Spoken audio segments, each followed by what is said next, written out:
The book of John, chapter 11. Lazarus of Bethany becomes seriously ill. His sisters, Mary and Martha, send word to Jesus, "Lord, the one you love is sick." This shows a close relationship between Jesus and this family. Jesus delays going to Bethany for 2 days. This is not neglect. It is intentional. This sickness will not end in death. No, it is for God's glory. God's delays are not denials. Sometimes he allows situations to worsen so his glory can be more clearly revealed. The disciples fear for Jesus' safety because the Jewish leaders want to stone him.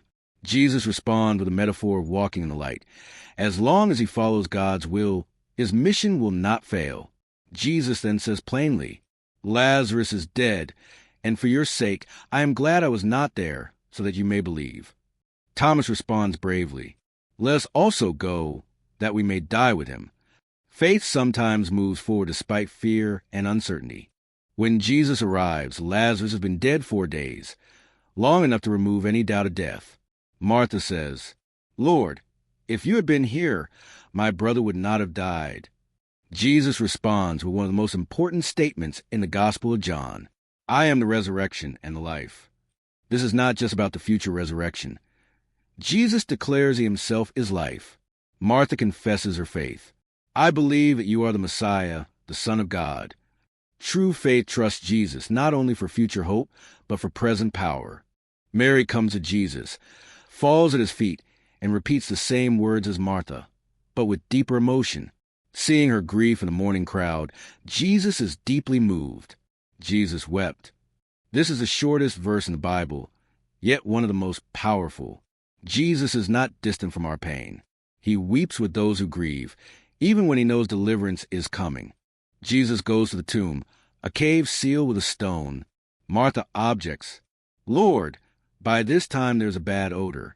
Jesus responds, "Did I not tell you that if you believe, you will see the glory of God?" Jesus prays, then calls out, "Lazarus, come out." Lazarus comes out, still wrapped in grave clothes. Jesus says, "Take off the grave clothes and let him go." The lessons from this are, Jesus has power over death. New life often requires others to help remove old grave clothes. Resurrection leads to freedom. Many believe in Jesus, but others report him to Pharisees. The religious leaders fear losing power and say, "If we let him go on like this, everyone will believe in him." The high priest Caiaphas unknowingly prophesies, "It is better for one man to die for the people."